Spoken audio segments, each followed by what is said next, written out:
I've gotten to know Mitch for the last 4 months. I think since he started working with Net Impact on the leadership team with me and Kim, and then also founding a group called the Sustainable Leaders Roundtable. I have yet to meet somebody as capable as juggling all these things, yet doing it so beautifully, connecting so many of us in this room. So he goes without need to introduce, but I am going to share a little bit about his background because it's very impressive to know who's speaking to us. Mitch Vine is a leader in the field of sustainable investing and behavioral finance with Morgan Stanley Smith Barney. He's a tireless advocate for corporations that pursue a sustainable approach to business. His unique approach to financial planning is known as progressive capitalism. I hope that's not my phone. Distracted.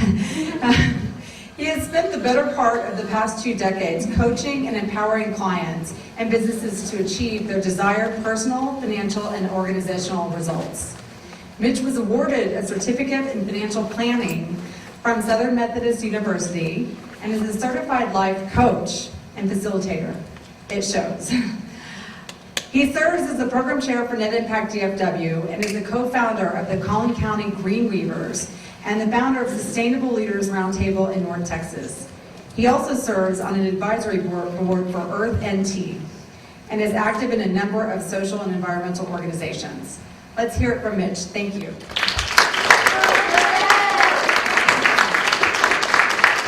Thank you so much. And on a personal note, I'm so glad to have the opportunity to speak with all of you today.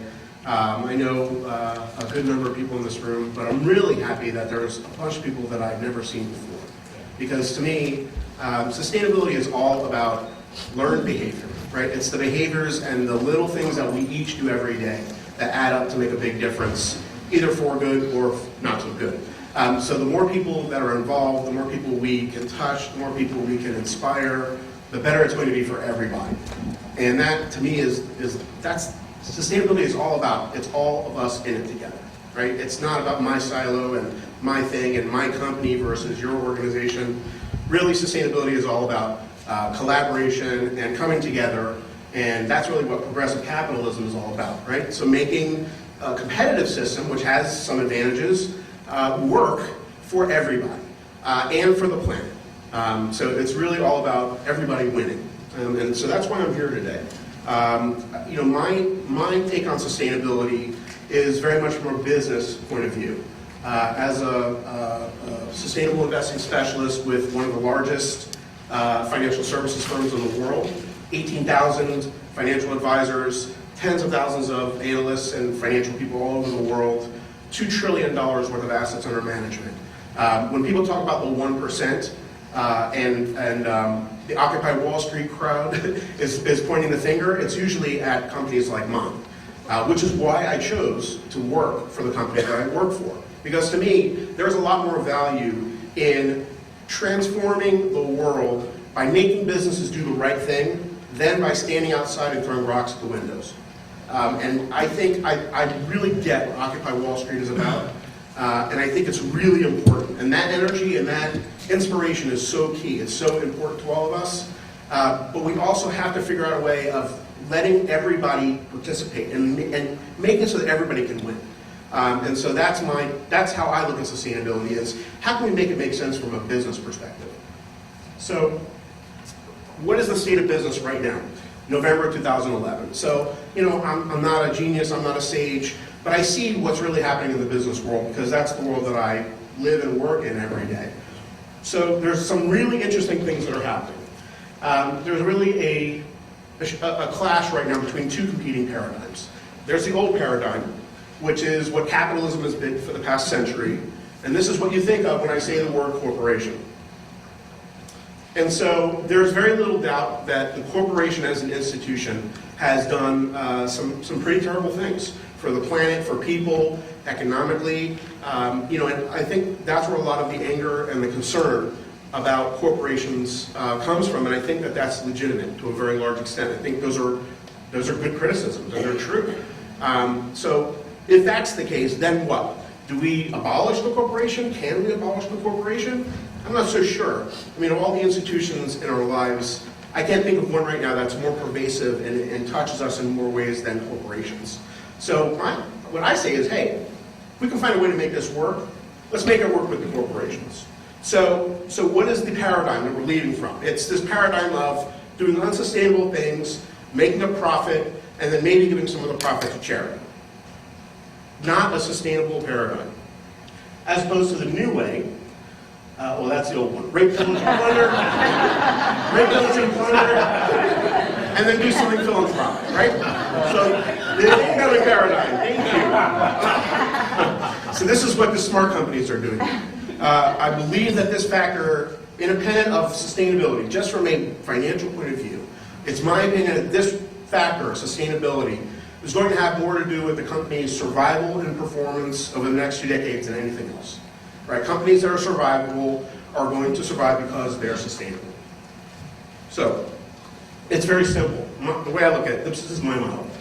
Be profitable because we're sustainable, rather than doing unsustainable things, making a profit, and then giving some to charity. Because what happens when we have a bad quarter? There goes the charity. So, businesses have three choices of what they can do. There's unsustainable all the way on the left-hand side. And by the way, this is a pretty typical bell curve that you see for almost anything. There's about 10% on the far ends of each, and about 80% in the middle, all committing these random acts of greenness, I call it. Like they'll, come out with a sustainable packaging, or they'll sometimes, they'll change their logo, or put solar panels on the roof of one factory. That's not going to do it. That's a step, and it's something, but it's really a random act of greenness, as opposed to true sustainability, which is substance-based. And it's based on the creation of value. I mean, that's really the key. So, here are the choices. Extinction, right? Go the way of the dinosaur, literally. Because I'll tell you, companies that don't get sustainability and aren't willing to look, those are the companies that are not going to be here 20 years from now. There's a vast middle, the average Joes. So these will do some things, they'll give some money to charity, and hope that they can keep Greenpeace off the roof. And so, exclamation point. Actually, there's a few people I think I recognize in that picture. There's Jason, and Clayton, and Mark, and a few others are here also. So that's what the middle is trying to avoid. As opposed to the third path, right, which is to embrace sustainability. Become profitable because we're sustainable. And embrace sustainability as a driver of value. So what do I mean when I say driver of value? So there's a couple of ways that sustainability creates value. And this is where we really need to look if we're going to make it make sense for corporations. Because, let's face it, corporations are not the kinds of people that are in this room right now. Some are, but most are not. So in order to make it work, it's got to make sense from a bottom line perspective, from a business point of view. So first is risk. So what kind of risks are we talking about? Obviously, environmental risks. Oil spills are a disaster for ecology and for people. They're also really bad for companies. BP, it might be $50, $70 billion that oil spill cost them. And that's a lot of money, even if you're one of the biggest companies in the world. Employee relations risk. This is a big deal, right? Getting sued by your employees, having employees strike, not to mention the added expense of what it takes to rehire and retrain someone who goes across the street for 25 cents more an hour, because they really have no allegiance to your company. Not to mention the fact that employees that are not inspired and don't care about the company are not going to be particularly innovative, right? And so most of the innovations are going to go somewhere else. Another huge risk is product liability. So people are talking about asbestos as being the next, climate change, carbon as being the next asbestos. And I think that there's some merit to that. And companies are really starting to look at that. So how else? Governance. So this is not at all really a green issue, it's a financial issue. But companies that are run in an untransparent way and that have financial statements that nobody can figure out and that are playing games and not doing the right thing from a organizational perspective pose a tremendous risk. And so sustainability looks at people, planet, profits, right? Environmental, social, and governance. Those are the areas that we look at to evaluate companies on sustainability. And then finally, reputational risk. So it's really very simple. People don't want to buy from companies that they hate. And when a company has a problem, like you'll remember, Toyota had a problem with their brakes, with the safety of their cars, within the past few years. But Toyota had built enough equity and enough good feelings about their brand and their company that it didn't sink the company. In fact, the company's managed to recover quite well.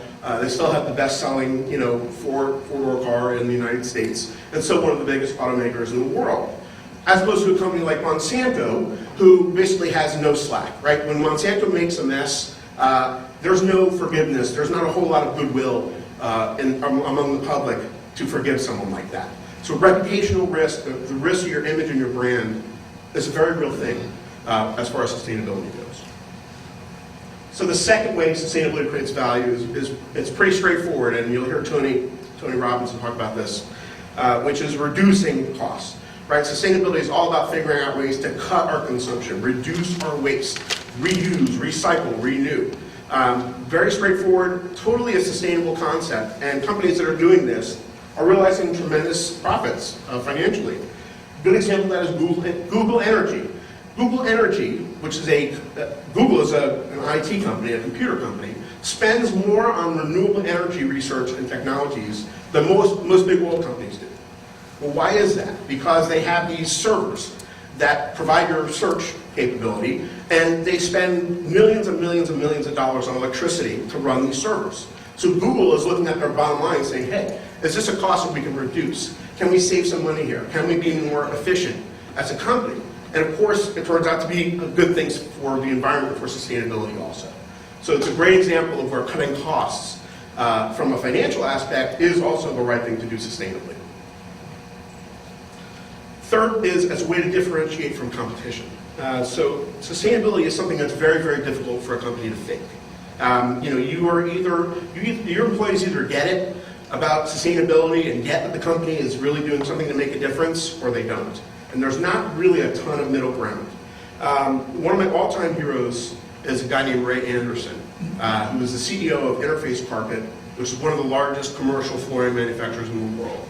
And he passed away in August, and left an amazing legacy, really tremendous, really got it about sustainability and what companies can be and why sustainability makes your company a better company. Ultimately, there's no doubt that at some point I have to slow down. Someday. I have to be thinking ahead to that day when I can no longer do this. But in the meantime, we have this thing called RAISE that is the consulting arm of the company that we created to respond when other companies ask us, how you do this. And a wonderful anecdote around that. One of Jim Hartsfeld, who runs RAISE, one of his first clients was a big multinational food company that sent 15 people to LaGrange, Georgia, top management people, one woman in the group, and she was head of global engineering. This woman did not want to be there. She did not understand why they would come to a carpet mill in Georgia, of all places, of all things, to learn about sustainability. What could they possibly learn from us? So she didn't want to be there, and she's skeptical about the whole thing. So the first half of the morning that they're together, she's obstructive and challenging everything. And then the mid-morning break comes, and to get to the ladies' room, she has to actually go through the factory. They're in this conference room out in the factory. So on her way to the ladies' room or back, I don't know who it is, she encounters James Wisner, fork truck driver, on the factory floor with this big roll of carpet on this fork truck. And she stops him. And she says, "What do you do here?" Sort of in that tone of voice. And James, bless his heart, said, "Ma'am, I come to work every day to help save the earth." She was just stunned by that. So she started drawing him out. What do you mean, da-da-da-da-da. And finally, after a couple of minutes of it, he says, "Ma'am, I don't want to be rude, but if I don't get this roll of carpet to that machine in the next minute, our waste and emissions are going out of control. I've got to go." She came back to that meeting a visibly different person. She sat there very quietly, in total contrast to the way she had been before. And then after a while, she started challenging her people. Why aren't we doing this? Why aren't we doing that? And then she told the story of her encounter on the factory floor. And she said, I've never seen anything like it, to demonstrate the alignment in a company from the very top of an organization clear to the factory floor. She says there's only one word I can think of that describes it, and it is love. Love on the factory floor. So I could not have said it better than that, right? I mean, when you have a company like that, people don't go across the street for 25 cents an hour. They're not looking for ways to sue your company. They are not thinking of ways to sabotage what you're doing. They get their mission is bigger than their paycheck. And that is what sustainability is all about. Isn't that what we all wish that businesses would get? Is that there's something more important than making a profit this quarter? So there are businesses that do that. Interface Carpet is a large, publicly traded international corporation. Well, at one point was the largest commercial flooring manufacturer in the world. So if that company can do it in that industry, which is an exceedingly dirty industry traditionally, we can do it in almost any industry, almost any industry. So the fourth way that sustainability creates value is something that I think is really inspiring, and that is access to new markets. So there's something that people call the bottom of the pyramid, or the base of the pyramid. I'm not sure that I like that term. But what it refers to is basically the have-nots, right? The 5 billion people on the planet that don't live like we do, that don't have access to, regular food and clean water and can't go to Walmart and don't drive through McDonald's, right? Those 5 billion people, most of the people on the planet. So is there a way that we can create value by serving those people? So there is, actually. And it's investing versus looking at it as a problem to solve. So I have another video clip. This is the last one I'll show you. It is extremely powerful. It is from the Nike Foundation, which has created this project called The Girl Effect. And they have 10 corporate partners, and they do not advertise who these corporate partners are. It's very below the radar. They're not about PR. Like, they really get it about investing in girls, which is a very typical, traditional, bottom of the pyramid, base of the pyramid group.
if you have a daughter or a wife or a mother or a sister or a woman in your life of any kind, I don't know how we can watch facts like that and remain mute. It's looking at it as an opportunity to invest in 50 million 12-year-olds and what that can produce and the difference that it really makes. And I get it. When you go to the grocery store, you want to buy, food that's organic, and you want to buy from companies that are doing the right thing. Well, I think an entirely different game is beginning to invest in companies that are doing the right thing, and don't invest in companies that are not. And it's a very possible thing to do. It's been being done for a long time in other countries. It's an of course almost, especially for pensions and things like that. In Europe, there's no way a pension fund would own a share of Monsanto. I mean, they just wouldn't. So this is all possible when we start to look at the world a little bit differently. This also reminds me of a phrase that someone that I have a lot of respect for uses a lot, which is "do good, make money." Where are you, Jill? Yeah, do good, make money. Right? We don't have to choose. You can actually do both. Okay. The fifth way that sustainability creates value is radical innovation. So, basically what we are looking at is a combination of railroads, the automobile, computers, the internet, flight, and any other major revolution you can think of the past 100 years. This is going to be a bigger revolution than that, probably in the next 2 decades. It has to be, because there's no way that we can continue doing what we've done, and there's so much need to figure out a way that we can, get 100 miles a gallon in a car, or not have to use gas at all, or have solar power, on our roofs so that we don't have to burn coal. It's something that it's taken us a long time to kind of get to, but it's coming. The revolution is absolutely coming, and it's here. So great way. I mean, if you happen to be the company that came up with a really great breakthrough in, alternative energy, there's the next ExxonMobil or Walmart. So really has an opportunity to create a lot of value for companies. So how does all this play out right now? So first is a couple of facts. Even considering the recession and the terrible financial crisis over the past few years, companies are spending twice as much money on sustainability and alternative energy research and clean technology as they were before the recession. That's never happened before in a recession. Alternative energy and green is always the first thing to go out the window. But that actually didn't happen in the past couple of years. Second is a comprehensive shift. But for maybe 1 or 2 industries, almost every industry is seeing radical change in sustainability. How companies think about what they're doing, they think about people, they think about the planet, and they're looking at different ways to look at their bottom line, which is kind of what we just saw. Deeper and wider within organizations. It's starting off at a much higher level. The number of corporations that have a sustainability officer on the board has quadrupled in the past 18 months. And the smart companies in every industry are beginning to do this. And then within the organization, it's very wide. So there's not just a single sustainability office. There's a sustainability person in each area of the company, each critical operational area. And that's something we've never seen before. All these changes become incremental until they hit a tipping point in a given organization or company. And then it catches, it's like drinking, it's in the water. It has an impetus on its own. Communication is the biggest issue. People just don't realize what some corporations are beginning to do as far as sustainability. I mean, I didn't know about Google Energy until I started researching it.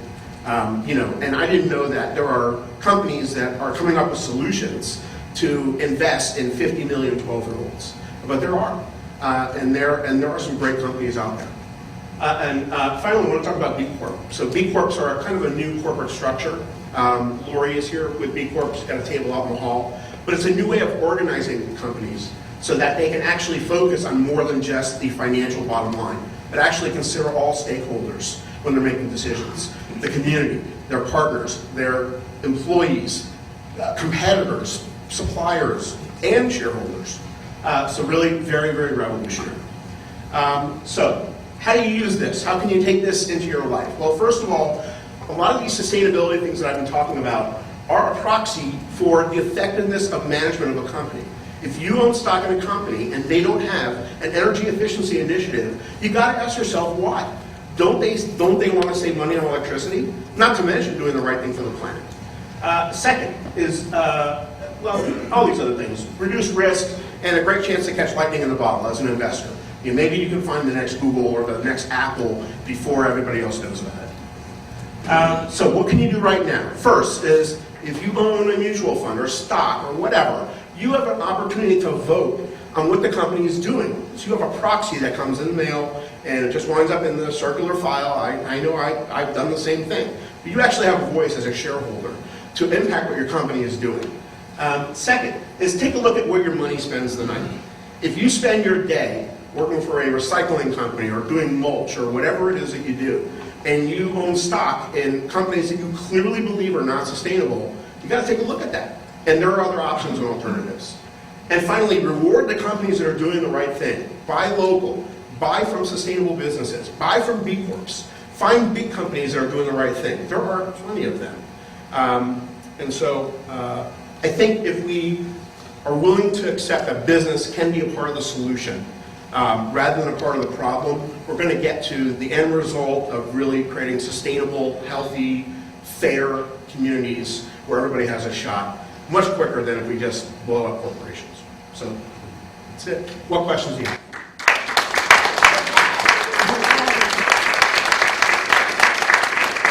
I am a registered representative, and so I have to give you my disclaimer that I'm not giving you investment advice or telling you to go out and buy any company. And you should work with your financial advisor if you have any questions. So, yes. That said, could you give us some investment advice? So I'll tell you, in addition to sustainable investing, my other kind of background is in behavioral finance, which is, what that is actually how people really deal with money in their lives, not what the theory is. And part of my philosophy is that it's very difficult to give investment advice to a group of people, because everybody's different. So, contact me offline, give me a call. I'm very transparent. I'm happy to tell you what companies I think are good or, sustainable or good investments. And by the way, just because a company is sustainable doesn't mean it's necessarily a good investment. And sustainable investing has got to be sustainable for the investor, as well as about finding good companies to buy. So one-on-one, I'm happy to answer. Yes? Hey, Mitch, do you ever mail out your PowerPoint and share it with me? No. But again, if you contact me one-off, I'll be happy to send it. Thank you very much. Yes. Any good resources on the web that could provide information on determining and what factors to look for that are key in deciding what companies are sustainable, et cetera? That's a great question. So here's the trouble, is the word sustainability means something different to everybody. So if I said, what's a sustainable company, you might be thinking about the environment. Someone else might be thinking more about social. And which social issues are important. I have some clients who don't want to own any company that has anything to do with testing on animals in any way. And other people who say, hey, if it saves a human life, I'll consider it. So it's very different for everybody. And the data is not easily accessible to the public, but it is very accessible to me. And I have a database that I use. We look at 500 different data points, quantitative data points, on 6,500 companies around the world. And everything from the tons of CO2 emitted to how many women are on the board of directors. All that information is available. And again, take my info, shoot me an email. I'm happy to answer that offline. Yes, sir. Can you name a school that has an excellent sustainable executive MBA program or an MBA program? Well, that's a great question. All of the top MBA programs right now, around the country, Stanford and Wharton and MIT and Berkeley, University of Michigan, they all have sustainable MBA programs. And there are several, I think, in the Metroplex. I know that UT Arlington has a master's in sustainability. Does SMU have a sustainable MBA program? Does anyone know? Yes. Yes? Came out specific in building systems. Okay. And I think UNT has something also. And I know TCU has a sustainable certificate program. So we're getting there. And there's some exciting things happening for next year, which aren't public yet, but I know that there's some exciting things happening with the 5 major universities in North Texas. Yes, ma'am. So there's a comprehensive shift in the sensibility of corporations around sustainability. Some, yes. Important 10%, 30%, do you have a feel for that? Maybe 10. Worldwide, probably more abroad than in the United States. But it's the people that you least expect.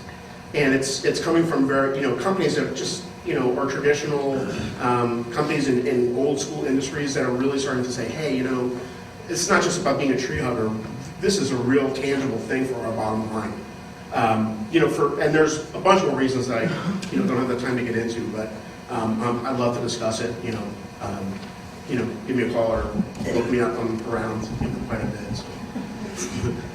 Anybody else? Thank you so much.